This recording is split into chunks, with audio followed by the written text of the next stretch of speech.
भारत दिन पर दिन गरीब बनता जा रहा है। उसके पीछे मुख्य जो कारण है, आज दैनिक भास्कर और राजस्थान पत्रिका में प्रधानमंत्री नरेंद्र मोदी का ये बयान आया है कि हमारे पास दुनिया को खिलाने जितनी खाद्य सामग्री है, यदि हमें world bank, international monetary fund और वर्ल्ड ट्रेड यूनियन इजाज़त दे तो। ये क्या है? भारत की जनता से ये क्यों छुपाया गया? भारत दिन पर दिन जो गरीब हो रहा है, उन गरीब करने में मुख्य भूमिका अमेरिका द्वारा पाली पोषित अंतर्राष्ट्रीय मल्टीनेशनल हाउसों के द्वारा 3 संगठन दुनिया के पैमाने पर खड़े किए, जो गरीब देशों का, उनके प्राकृतिक संसाधनों का शोषण करते हैं और उन पर वो शर्तें थोपते हैं जिनके अंदर किसी तरह की कोई राष्ट्रीयता नहीं होती, अपने पैरों पर खड़ा नहीं होता, और वो सारा माल लूट कर ले जाते हैं। दुख है कि मीडिया, ज़्यादातर मीडिया कर्मियों को पैसे चाहिए, उनको राष्ट्रीयता की ज़रूरत नहीं, उसको देश की जनता को जागरूक करने की ज़रूरत नहीं है। इसलिए मैं आपके सामने वो शर्तें बताना चाहता हूँ जो शर्तें world bank, international monetary fund और वर्ल्ड ट्रेड यूनियन ने भारत के ऊपर थोपी है। ये शुरुआत 1991 में नरसिंह राव से शुरू हुई थी। उसके बाद में उन शर्तों को और सख्त कर दिया गया मनमोहन सिंह के समय, और अटल बिहारी और मोदी सभी सारे उनके तरफ चले गए, और भारत का पिछले दिनों जो कर्जा था वो 125 लाख करोड़ रुपया बढ़ गया। लेकिन उनकी जो मुख्य शर्तें हैं वो मैं आपके सामने रख रहा हूँ। पहली शर्त है उसमें, विदेशी बैंक भारत में अपना कारोबार करेंगे। नंबर 2, इनकी ऑडिट भारत सरकार नहीं कर सकती। नंबर 3, इन विवाद होने पर भारत सरकार एक पक्ष होगा, वह इंटरनेशनल ट्रिब्यूनल, अंतर्राष्ट्रीय ट्रिब्यूनल जो है वो तय करेगा।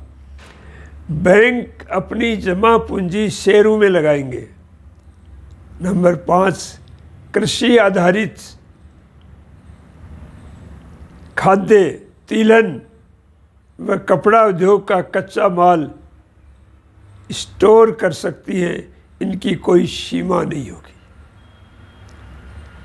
औद्योगिक विवाद अधिनियम एक्ट में संशोधित करके मजदूर यूनियनों के अधिकारों का समाप्त किया जाए। विदेशी एजेंसियां अथवा अपना उपभोग सामग्री, ऑटोमोबाइल्स, दवाइयाँ व अन्य सभी चीज़ें बेच सकती है। स्वास्थ्य व शिक्षा के निजीकरण को बढ़ावा दिया जाए। आंगनबाड़ी आदि इसमें शामिल है। विदेशी सहायता, विश्व बैंक, IMF अपना सर्वे करेंगे, अर्थात ऐसे कार्यों में कर्ज दिया जाएगा जिसमें रिटर्न नहीं आए। 10वां है, खनन व उद्योगों के लिए कृषि भूमि अधिग्रहण की जा सकती है। नंबर 11, उत्पादन के स्रोत, विद्युत परियोजनाओं का प्राइवेटीकरण किया जाएगा। 12, परिवहन, रेलवे, हवाई जहाज व बंदरगाह, हवाई अड्डों को, रेलवे स्टेशनों को प्राइवेट किया जाएगा।